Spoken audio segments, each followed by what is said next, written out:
สวัสดีค่ะ เรามาฟังนิยายเรื่องสั้นสไตล์พื้นบ้านกันดีกว่านะคะ สวัสดีค่ะ หนูชื่อเมย์นะคะ เมย์เพิ่งจะเรียนจบมาไม่กี่ปี ก็ตกงานซะแล้ว และในตอนนี้เมย์ก็อยากจะมีงานทำมากๆ อยากจะมีเงินใช้จ่ายเป็นของตัวเอง โดยที่ไม่ต้องเป็นภาระของพ่อกับแม่ แต่มันก็ช่างยากนักที่เมย์จะได้งานมาง่าย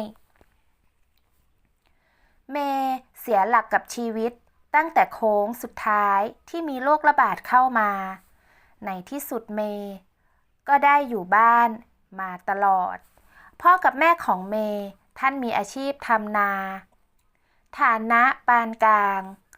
เมย์เป็นลูกสาวคนเดียวค่ะ พ่อกับแม่ก็มีอายุแก่มากแล้ว จึงไม่สามารถที่จะมีน้องให้เมย์ได้อีกคน เมย์ตั้งใจว่าถ้าเมย์ตกงานแล้ว ถ้ามาอยู่ที่บ้านนอกแบบนี้คงไม่ไหวแน่ๆ ความพยายามของเมย์ทำให้เมย์ไปรู้จักกับผู้ชายคนหนึ่งซึ่งเขามีอายุมากกว่าเมย์ไม่กี่ปีค่ะ เขาผู้ชายคนนั้นชื่อพี่รอดค่ะ พี่รอดคนนี้เขาใจดีกับเมย์มากๆ จนทำให้เมย์รู้สึกละอายใจเมื่อเขาหยิบยื่นสิ่งดีๆเข้ามาให้ พี่รอดเขามีอาชีพขายดอกไม้ แต่อาชีพหลักของพ่อกับแม่ของเขาก็คือทำนาเหมือนกันค่ะ แต่พี่รอดเองด้วยความที่เป็นผู้ใหญ่แล้วเขาก็อยากมีงานของตัวเองทำเลยปลีกตัวออกจากพ่อกับแม่มาทำธุรกิจเล็กๆนั่นก็คือปลูกดอกไม้ขายนั่นเองค่ะซึ่งเขาจะเน้นปลูกดอกไม้ดอกดาวเรืองมากกว่าดอกอื่นๆเพราะผู้คนต่างชอบนำดอกไม้ดอกดาวเรืองพวกนี้ไปถวายทุกวันพระซึ่งทำให้พี่รอดมีงานทำอยู่ประจำที่บ้านอย่างไม่ขาดสายทีแรกๆเมย์เองก็ยังไม่เคยคิดเลยว่าอยากจะมาทำงานกับพี่รอดแต่เมื่อพี่รอดขอร้องอยากจะให้เมย์มาช่วยจัดแต่งดอกไม้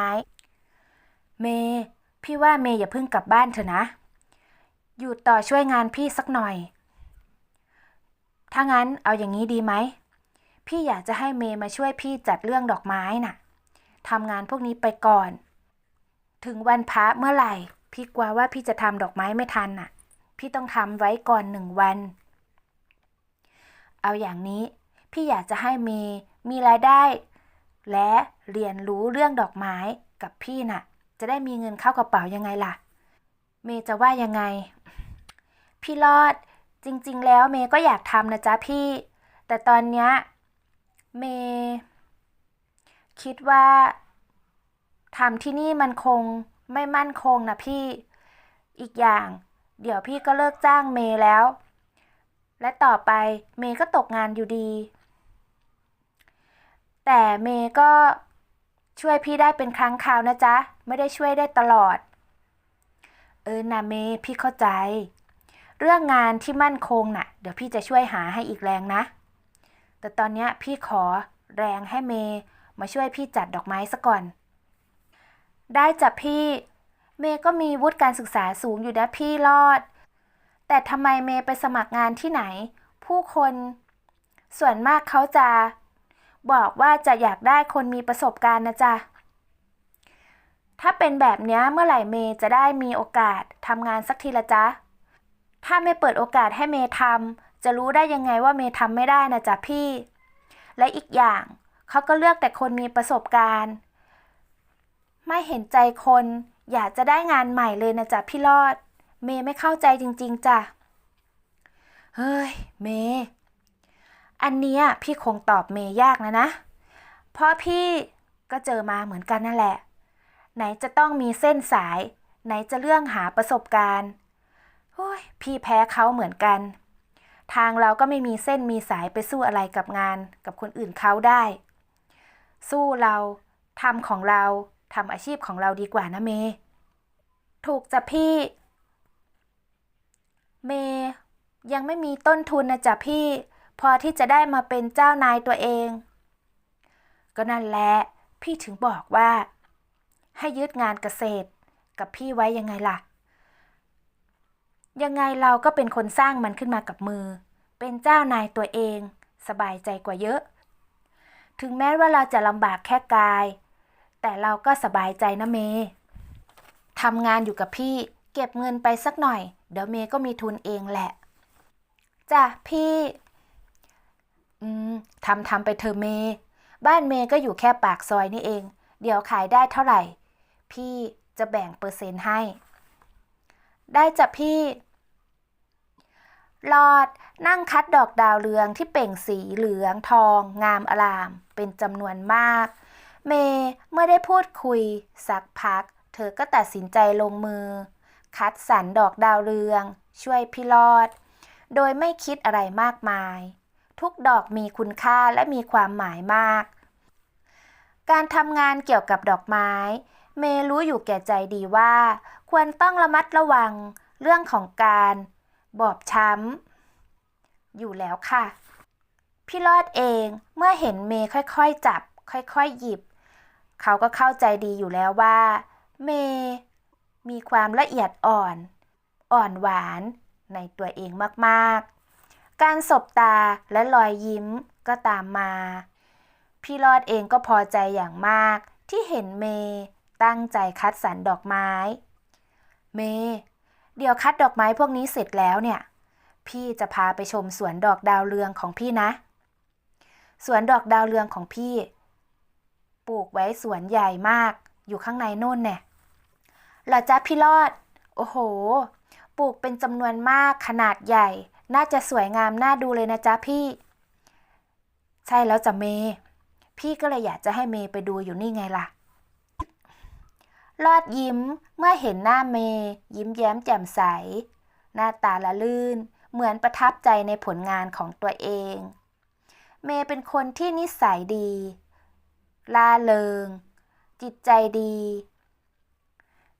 เธอชอบรักสวยรักงามเหมือนกันค่ะไม่ผิดกับดอกไม้พวกนี้ที่เธอค่อยๆหยิบค่อยๆจับอย่างทนุถนอมเพื่อไม่ให้บอบช้ำก่อนจะนำไปขายค่ะเมย์มีอะไรเหรอจ๊ะพี่รอดเมย์สนใจเรื่องการปลูกฝังอยู่หรือเปล่าล่ะเดี๋ยวพี่จะพาไปดูวิธีเพาะปลูกดอกดาวเรืองพวกนี้นะสนใจจ้ะพี่รอดสนใจมากด้วยค่ะดีแหละสวนของพี่น่ะจะแบ่งเป็นล็อกๆและกั้นเป็นคูกั้นน้ำส่วนร่องน้ำที่พี่ได้กั้นไว้น่ะพี่ก็จะนำปลามาเลี้ยงปลาเป็นจำนวนมากเลยนะเมย์อย่างเช่นพวกปลานิลปลาตะเพียนเห็นไหมเมย์พี่ได้ขายตั้ง2 เด้งเลยนะในพื้นที่สวนของพี่มีแค่2 ไร่เองนะเมย์ดูสิพื้นที่แค่นี้พี่ทำได้ตั้งหลายอย่างได้ทั้งขายปลาได้ทั้งขายดอกไม้ดอกดาวเรืองที่ผู้คนสุดยอดฮิตนำไปบูชากราบไหว้ทุกวันพระยังไงล่ะเมย์จริงจ้ะพี่นี่สุดยอดจริงๆเลยนะจ๊ะพี่รอดไม่มีใครทำได้เท่ากับพี่อีกแล้วจ้ะเสียงหัวเราะด้วยความดีใจยินดีกับพี่รอดเมย์ทั้งตื่นเต้นและยินดีด้วยรอยยิ้มที่มีความสุขและสายตาที่บ่งบอกชื่นชมพี่รอดเองก็รู้สึกสัมผัสได้ว่าเมย์รู้สึกยังไงพี่รอดเริ่มรู้สึกดีขึ้นมาแล้วเมื่อเมย์เห็นด้วยกับสิ่งที่ตัวเองได้กระทำลงไปถึงจะแดดจะร้อนแต่มันก็ไม่ใช่อุปสรรคของรอดและก็เมย์เลยค่ะทั้ง2 คนตั้งใจช่วยกันดูแลต้นดอกดาวเรืองในสวนและก็น้ำคลองที่มีปลาแหวกว่ายไปมาพี่รอดทั้งเก่งทั้งขยันจังเลยนะจ๊ะแบบเนี้ยเมย์ยังสงสัยอยู่เลยนะว่าสาวๆทำไมไม่มาพูดคุยกับพี่รอดช่างตาไม่ถึงจริงๆเลยเมย์เริ่มชักจะสนใจการทำเกษตรแบบนี้บ้างแล้วจ้ะพี่เมย์คิดถูกแล้วล่ะ เราเหนื่อยก็จริงแต่ผลตอบรับที่ตามมา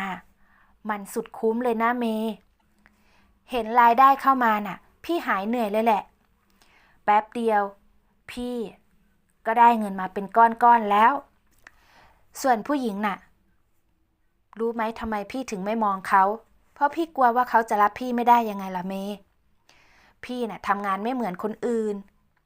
ทำงานเปื้อนน้ำเปื้อนดินเปื้อนโคลนอยู่ตลอดเวลาใครจะรับพี่ได้ล่ะเมย์ยกเว้นผู้หญิงที่จะมาเข้าใจพี่รับพี่ได้พี่ก็อยากจะรู้เหมือนกันว่าผู้หญิงคนไหนจะยอมรับงานพี่ได้ถ้าเป็นเมย์ล่ะจ๊ะพี่รอดเมย์เข้าใจพี่รอดเรื่องทำงานเกษตรนะจ๊ะและเมย์ก็อยากจะช่วยพี่รอดหาเงินหารายได้เข้ามาในครอบครัวนะจ๊ะพี่รอดได้เมย์ก็ได้จริงเหรอจ๊ะเมย์จริงสิจ๊ะพี่เมย์ก็คิดชอบงานเกษตรของพี่เหมือนกันนะจ๊ะเมย์อยากจะเอาไปทำที่บ้านอยากหารายได้เข้าครอบครัวเหมือนพี่รอดบ้างนะจ๊ะพ่อกับแม่ของเมย์จะได้มีทุนต้นทุนสูงพ่อกับแม่ของเมย์จะได้มีต้นทุนมากขึ้นเพื่อจะขยับพ่อกับแม่ของเมย์จะได้มีต้นทุนมากขึ้นเพื่อที่จะขยายทำนาให้มากกว่าเดิมนะจ๊ะและอีกอย่างเมย์ก็มีสวนอยู่ที่บ้าน1 ไร่เมย์ก็อยากจะขยับขยายหันมาปลูกดอกไม้เหมือนพี่นะจ๊ะเมย์คิดถูกแล้วล่ะเรื่องนี้พี่สนับสนุนนะเอาอย่างนี้เดี๋ยววันหลังน่ะพี่จะไปบ้านเมย์นะเดี๋ยวพี่จะไปสอนเรื่องการปลูกต้นดอกดาวเรืองว่าเพาะยังไงถึงจะได้ต้นอย่างสวยงามน่ะจ้ะพี่เมื่อเห็นความสวยงามมันสุดจะทึ่งผลงานของพี่รอดชายหนุ่มคนขยันใฝ่เรียนรู้ลองผิดลองถูกจนเอาชนะใจตัวเองได้ทำให้มีรายได้เข้ามาจุนเจือครอบครัวก็เพราะสิ่งนี้ที่เขารักการปลูกฝังนั่นเองค่ะครอบครัวของพี่รอดเป็นครอบครัวที่ใหญ่มีพี่น้องกันหลายคนมากแต่ด้วยความที่รอดเป็นลูกชายคนโตของครอบครัวความรับผิดชอบก็ย่อมมีมากกว่าคนอื่นๆพ่อกับแม่ของรอดต่างก็มีอาชีพทำนาเหมือนกันอายุก็แก่มากแล้วต่างก็เข้า60กว่ากันทั้งนั้นน้องๆของรอดต่างก็มีครอบครัวกันหมดแล้วก็คงเหลือแต่รอดยังไม่มีใครด้วยความที่ใจมุ่งมั่นทำแต่งานความรักและความใคร่ยังเป็นไปตามกาลเวลาเพราะรอดเองก็รู้อยู่แก่ใจดีว่ายังไม่มีผู้หญิงคนไหนยอมรับเขาได้ในเรื่องงานของเขาจนชาวบ้านต่างก็พูดว่ารอดไม่ชอบหญิงบางคนก็พูดว่ารอดเป็นผู้ชายด้านชาไม่มีความรู้สึกเพราะไม่เคยเห็นรอดมองใครเลยค่ะหลังจากนั้นมา